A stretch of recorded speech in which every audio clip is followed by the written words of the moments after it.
Hello and welcome back to College of the Redwoods Wood Shop. This is Bert, your friendly neighborhood dovetail maker. In this video I'm going to show you how to make half-blind dovetails utilizing the Porter-Cable Omni jig. The half-blind dovetail is a typical joint used for drawers. We call it half-blind because when the joint is assembled, it is not visible on one face, but it has a nice attractive dovetail shape on the other face. Therefore, it is considered blind in one eye, half blind. The two components of the half blind are pins. These are the pins and the tails. If we look at the end here, we can see that triangular dovetail shape. This is the signature shape that gives this joint its name. So this is an interlocking joint. The two pieces come together. These are nice and snug, so I'm not going to pound them together. Interlocking joint, so it has mechanical properties that add strength, and then we can add adhesive to the joint, and that will make it even stronger. The jig that we will use has a 16-inch capacity. It has clamp bars on the top and on the front. It has a fingerboard here with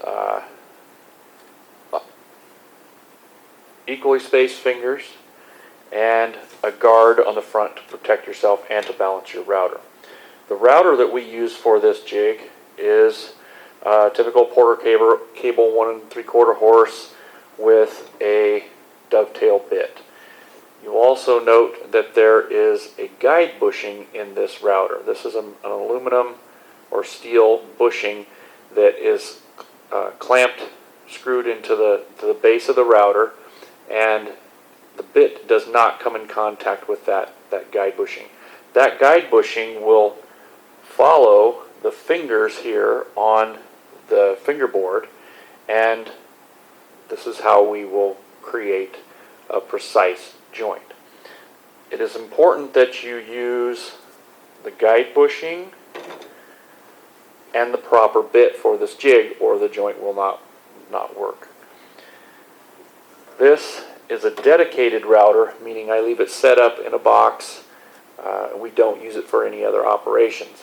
It's very difficult to set the height of this bit, and if it's a little high or a little low, the joint will be loose or too tight. So it takes some test cuts, some precision adjusting to get this set exactly right.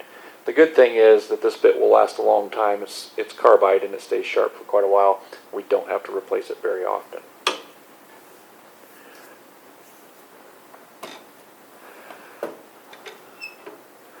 I'm going to move you around here a little bit so that you can see. I have here on the bench some stock to create a typical drawer.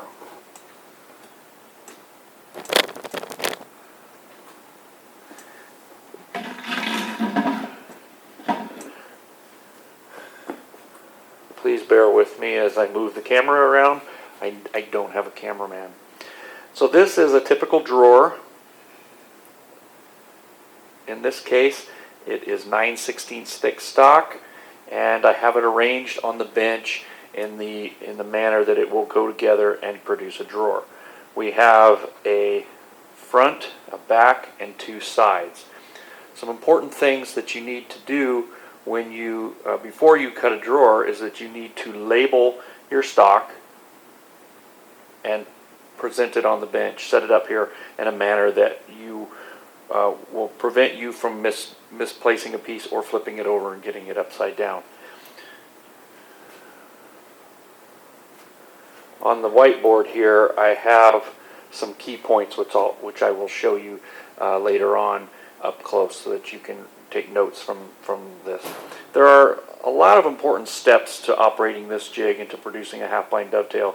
If you forget one step or miss it, do it out of order, you can mess up the drawer and it won't be a functioning drawer. It's relatively easy to create this or to operate this jig with the router, but if you mess up one step, you may have to replace the drawer and start over. So important thing we need to do is we need to label the top edges of our drawer. I like to use the alphabet. I'll put A, B, or went the other way, B, B, C, C, D, D. Doesn't matter what you use, just put some label that works for you. We need to keep these ends together. As we work around the box, we're going to be picking pieces up, placing them in the jig, and it's easy to get them misplaced. So top edges are labeled, and we also need to label the inside bottom edge of each piece. In this case, I've put an arrow. You could put any mark you want, but eventually we're going to cut a groove here to accept the plywood bottom for the drawer. It's important that we know the inside face and that bottom edge.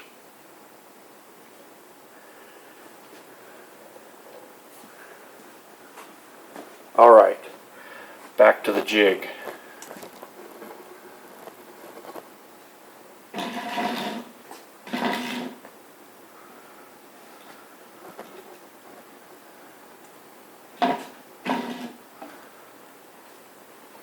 When we place stock in the jig, there's some important things that we need to remember. The front and the back of the box, the front and the back, need to always be placed horizontally in the jig. There's a cam clamp here that clamps your piece of wood down. The stock will slide underneath the fingerboard, and this will hold it in place as you route it. So the front and the back always need to be placed horizontally. The sides of the box need to be placed vertically in the front here. There's also a clamp bar here with a lever and a cam clamp that will pinch the board down and hold it snugly. Important things to remember. Front and back, horizontal, sides are vertical. I've got it labeled here on the board. I hope you can see that. If not, I'll bring the camera up closer later on. We also need to remember to always turn the joint inside out. So this would be the outside of the box here. As we place the stock in the jig, we're going to flip it inside out, and we're going to put the box or the inside up or out, up and out for the two pieces. So let's start with the letter A here. If we pick these two pieces up, my labels are right here. I'm going to turn it inside out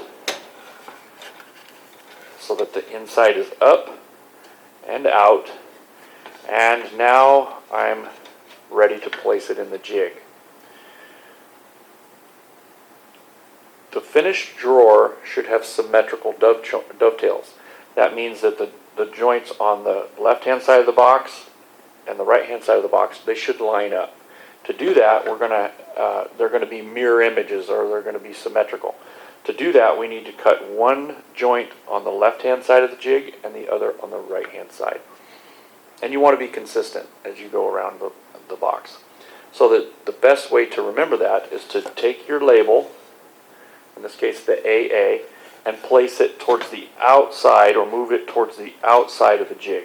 So in this case, because it's on my left, I'm going to move this to the left side of the jig. We're going to put this front piece under the clamp bar and under the fingerboard with the inside facing up. Then we're going to take the side with my label to the left, my inside face out, and I'm going to bring it up underneath the clamp bar in the front. I'm going to slide this up tight and then push this handle down, clamp it down nice and tight. Then we'll bring the front right up behind that piece, so right up tight there. I think I'll get the camera closer here in a second. Nice and snug, clamp that down. I like to feel the alignment. If it's off a little bit, I will adjust accordingly. So we want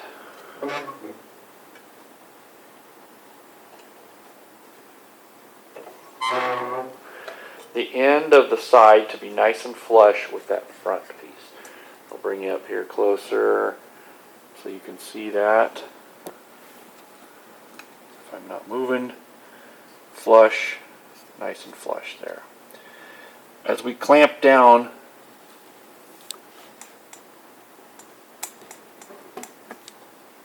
there we go. As we clamp down, you'll hear the jig kind of makes a whining groan sound. That's to let you know that it's clamping your wood nice and solid. If you can grab onto this and wiggle it and move it, then the router's going to move it and you will damage your box. So make sure that they're nice and solid and rigid. You'll notice that the pieces do not line up here on the jig, and that is because we're going to cut both halves of the joint in one operation. It's going to look like this here. And they can't line up because the router bit is, there we go, there. You can see, if I can hold it properly, that the cuts will line up, and so when we flip the pieces over, the joint will line up and the top of the box will be flush right there. So it's intentionally offset, and the factory that the Porter-Cable makes the jig, they have designed that offset for us, so we don't have to worry about that.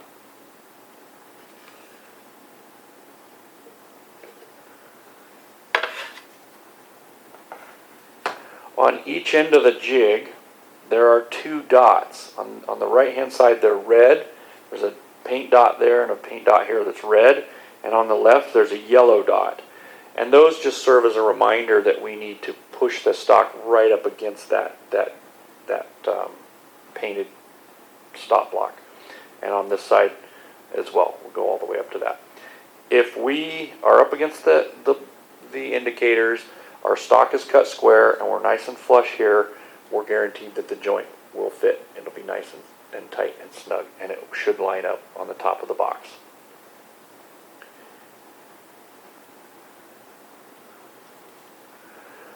Important safety when operating this jig.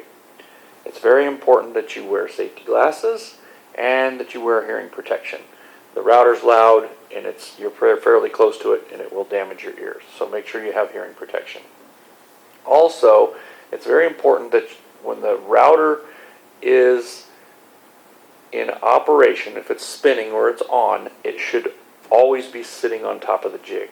You should never turn it on before it comes in contact with the jig. It should be sitting in place, turn it on, make your cuts, turn it off. When it stops spinning, then you can remove it and set it back on the bench. As long as it's sitting on the bench, or on the jig, that guide bushing will prevent you from damaging the jig, the fingerboard, or cutting anything other than your stock. There are some nicks and dings on this face and on this edge of this guard here from people picking it up while it's still spinning. They pick it up and they tip it, and then the bit cuts into the aluminum, damages the bit, damages the jig. So beware of that. It must be placed on here nice and solid. Turn it on, do your operation, turn it off, and then set it back to the bench. When we make the cut, we have to do it by feel more than by sight. The guide bushing will follow that feed finger, and you could do it with your eyes closed if you had practiced this enough. I wouldn't recommend that. But it will trace out the fingers. It will only cut the stock away that you want removed. Procedures. First step, you should start on the right hand side and cut from right to left, cutting down the face of the stock, cutting down the face of the board. And you're just going to cut about a 1/16 of an inch deep. We call this a climb cut. So the cutter is spinning clockwise as we look down on the router. It's cutting, and we're feeding it in the same direction, which means that the cutter is grabbing the wood and pulling itself along. When we do that, it gives us a cleaner cut because as it enters the wood, it's giving us a nice sheer, clean cutting action. But it tends to want to grab and pull itself into the wood, and so that's why we call it a climb cut. You never want to do a heavy cut with a climb cut, and you need to be very careful and brace that router so that it doesn't try to get away from you. We do that because we want that clean entry cut into the side piece, and then when we get to the end, then we will proceed to follow or trace the feed finger with the guide bushing. As long as we hold that guide bushing snug and nice and tight, we'll get a good clean cut joint. It's also important that you don't turn the handles on the router as you are tracing the fingerboard. You don't want to steer it like you would steer your car. You want to keep the handles in one orientation and just go in and out tracing the feed fingers. And that is because this isn't a precision tool, and the guide bushing is not necessarily perfectly centered on the dovetail router bit. If it's off just slightly, as you turn the handle and you're spinning the router, it's going to cut a little bit wider than necessary, and your dovetails are going to be sloppy. That's probably the number one issue that people have with this when they're first cutting dovetails, is they're turning the handle because it's easier and you're used to driving your car, and then your dovetails are sloppy. So I always tell people, do some test cuts, test it on scrap wood, make sure you're happy with it, do a test fit. Once you're happy with it, then proceed to cut your boxes or your drawer components. The first time you assemble a dovetail will be the best fit that you'll get. As you put it together and take it apart multiple times, you will stress or fracture and crumble the edges of the pins, and you're going to have a sloppier joint. So I always tell people that you should not test fit. You can test fit on scrap wood, make sure that you like the fit, that it works. Use a mallet, use a block of wood, tap it together without glue, and see how it fits. Once you're happy with it, then proceed to make your dovetails, and don't test them until you've got glue on them and you're ready to assemble that drawer. Alright, we are ready to cut. I'm going to see if I can get you a little closer here.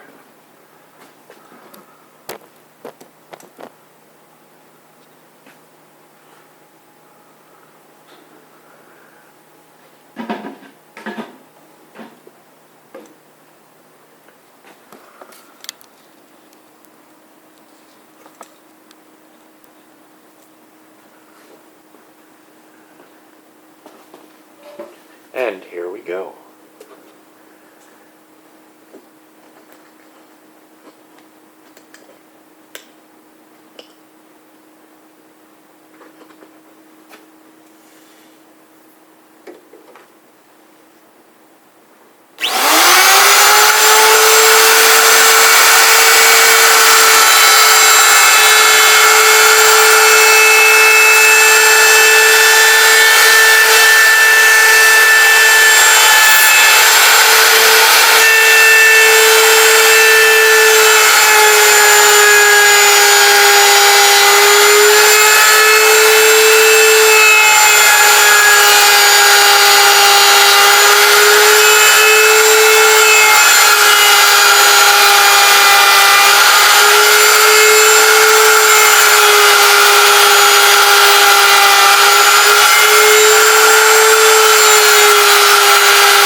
Before I remove the router and make sure that it stops spinning, and then I place it back on the bench.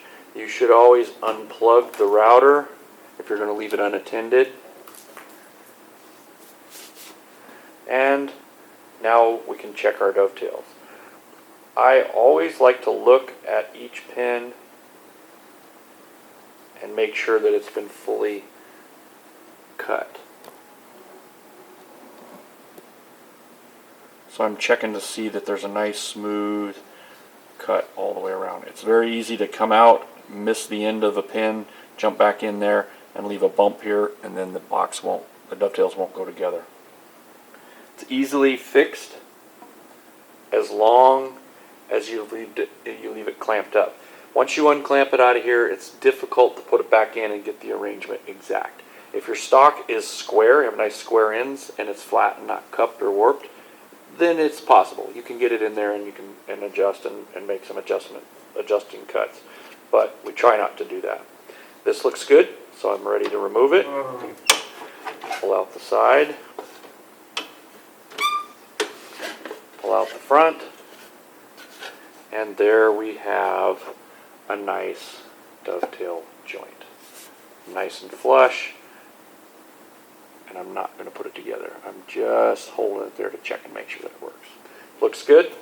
Now I would put it back on the bench because I've moved it around. It's easy to forget how it's orientated. But there's my letter, my alphabet. Put it back on the bench. Set it down. And now I could proceed to the next corner. So we're going to do B's. I would pick it up, turn it inside out. The front and back are horizontal. Side is vertical. There's my letter, alphabet, so it would go to the right-hand side of the jig. Slide it under there. Slide this one under here. Bring the piece clear to the right and up tight to the fingerboard. Clamp it down. Listen for that groan. Bring this in, up tight to the side and over to the end of the jig. Clamp it down. Check for flush. Make sure that the inside of the box is up, the inside of the box is out. The letters are to the right, and we're good to go. We'll do the same operation. We'll start on the right, cut down, a shallow climb cut, and then proceed to trace the fingers and produce the joint. You continue to do that. Do it 4 times, and you'll have a box. So now I will show you an up close of this, and I'm going to show you the whiteboard. If you have any questions, please contact me and let me know. Thank you.